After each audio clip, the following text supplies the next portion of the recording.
ద్వితీయోపదేశ కాండము 28వ అధ్యాయము 12వ వచనము.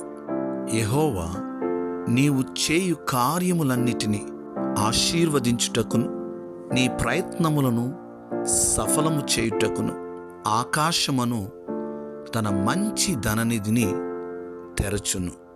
ప్రియులారా, దేవుని వాగ్దాన వాక్యము. మన దేవుడు మనము చేయు కార్యములను ఆశీర్వదించే దేవుడు. అలాగున చేయటానికి ఆయన ఆకాశము అనే మంచి ధననిధిని తెరచే దేవుడుగా ఉంటూ ఉన్నాడు. ఆయన ద్వారము తెరవుగా మూయగలిగిన వారెవరు? కాబట్టి ప్రియులరా, మనల్ని ఆశీర్వదించగలిగిన దేవుని తట్టు మనం చూద్దాం. ప్రార్థన. సకల ఆశీర్వాదములకు కారణభూతుడా మా దేవా, మీకు వందనాలు, స్తోత్రాలు.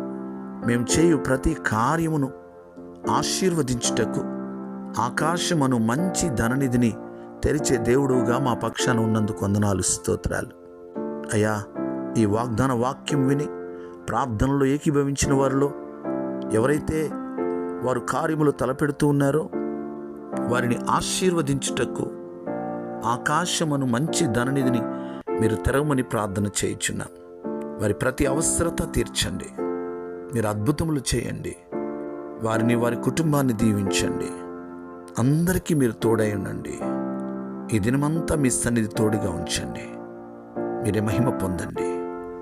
యేసయ్య నామములో ప్రార్థించి స్తుతించి అడిగి వేడుకుంటున్నాం పరమ తండ్రి. ఆమేన్.